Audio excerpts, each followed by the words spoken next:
Развел костер и уснул. Полицейские Минусинска задержали жителя Хакасии, по вине которого сгорело 10 гектаров полей.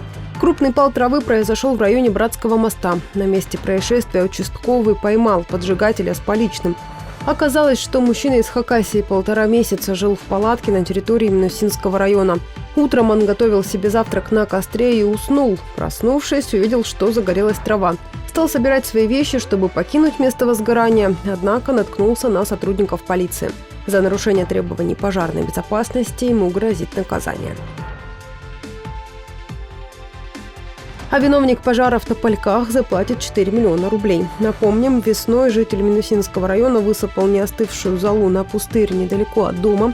Поднялся ветер, пламя по сухостою перекинулось на дом соседа. Все сгорело дотла. Ущерб от возгорания составил почти 4 миллиона рублей. Свою вину мужчина полностью признал. Уголовное дело направлено в суд. Ему грозит до года лишения свободы. Также подсудимый обязан возместить потери соседа и покрыть расходы на тушение пожара. Доверчивые жители Хакасии продолжают спонсировать мошенников. За минувшие сутки в регионе зарегистрировано 5 случаев киберпреступлений, совершенных по одинаковой схеме. Людям звонили неизвестные, представлялись сотрудниками правоохранительных органов, различных банков и даже портала госуслуг.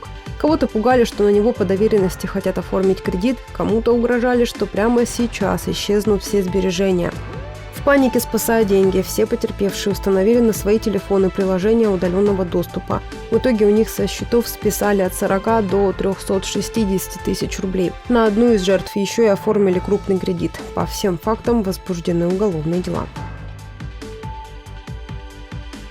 Ситуация с ВИЧ-инфекцией в Хакасии остается сложной. За 4 месяца этого года зарегистрировано 69 новых случаев, сообщает Роспотребнадзор.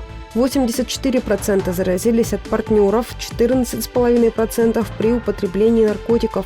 В целом, на данный момент в нашей республике проживают 3764 ВИЧ-положительных граждан.